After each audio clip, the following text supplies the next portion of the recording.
malnourished, and there's not much that we can do except for trying to get him good fluids with nutrients today. And then besides taking him and dropping him off at an orphanage, because clearly the mother doesn't want him, his name is Moses, and we're actually right next to the Nile River. So. Oh, I taught the kids how to do this.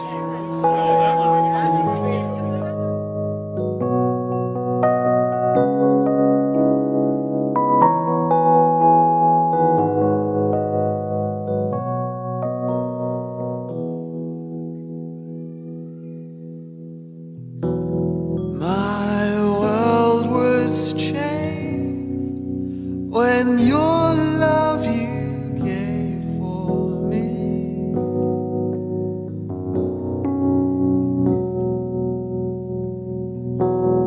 My purpose found, and all that you want for me.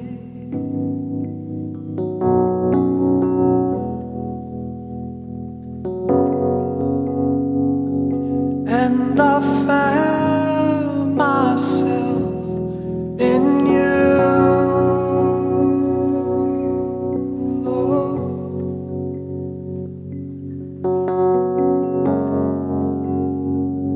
And I found myself in you.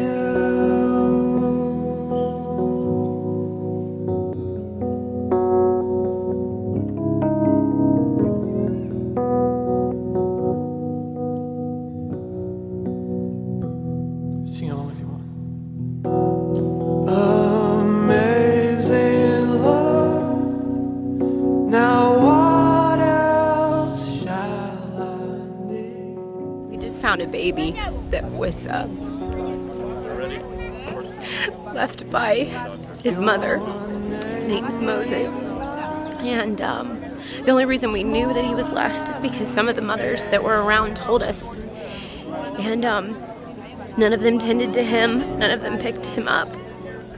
One of our fellow team members found him. Carissa found him, and the bus actually almost hit him because nobody knew he was there.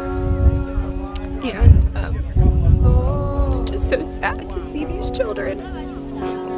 This is my second trip to Uganda, and I've seen a lot, but I've never seen any child that malnourished in the whole time that I've been here. So it's just very sad, very sad.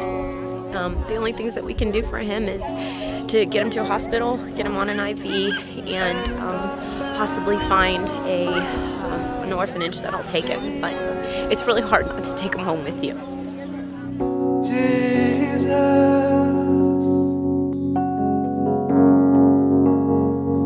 And I found myself in you.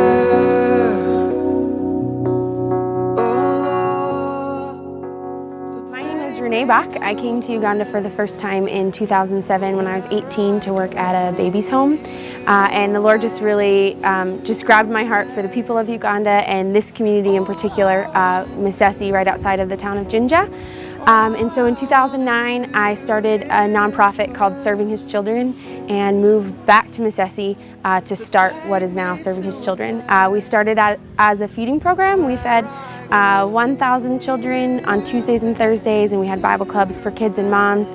And that was kind of our start, and that really turned into what is today our largest program, which is our Malnutrition Rehabilitation Center, which is mainly what we run out of this compound. Moses was kind of a unique baby for us. I actually was out to dinner with my family, and another missionary in town came up and said that she had heard of a little boy who was left with a team of people from the States that were doing medical clinics, and could we assist them. And so I was waiting for the contact information. I heard that he was at a hospital in Jinja, but I was just waiting to hear back from her. And meanwhile, the next day I got a phone call from the Government Children's Hospital in Jinja town, and they called and said that they had a baby that would really benefit from our program, that was a really desperate situation and wanted to know if I would come down and look at him.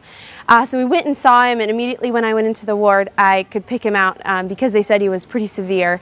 And so we went and we talked with his grandmother, who was his caregiver there at the hospital, and some of the staff. He was severely dehydrated, incredibly wasted. You could tell that he was in pretty rough shape. He hadn't really been receiving his medications on time. And so we waited, and I went back 3 times that day trying to get him discharged, but the intern doctors weren't there. And so we continued to just go and check on him. I went really late in the night and then early the next morning and ended up finding an intern doctor. And then it turned out that it was the same baby that we had heard about that was on the bus, and that also we got the call about. And so we met this team from Florida and got connected with them and were able to get a discharge and have him transferred here to our facility. Moses was tested, had lots of tests run at the Children's Hospital. He was there for 3 days before he was transferred.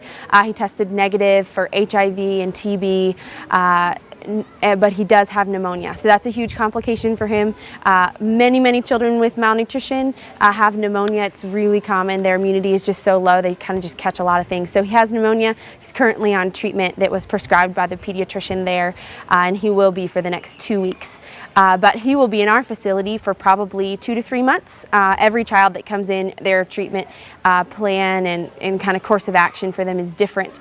But he is pretty severe, and so I would say he'll be here for about 2 months, and then he'll be integrated back into his home with his grandmother. We have a website, it's servinghischildren.org, and myself and any volunteer that we have also have blogs that are linked that have more current information, more stories on the kids and pictures and kind of day-to-day information, and those links can be found on the website. Some of the biggest ways that you can be involved with Serving His Children is to be a prayer warrior. What we do is for Christ. We're here as His ambassadors, and so that's first and foremost our priority. Secondly, it seems kind of cliche, but financial support. We run completely off of donations from the States, from individuals, churches, groups, schools, you name it, and that's where we get our funding from. So monthly sponsors is also a huge way for people to be involved in what we do.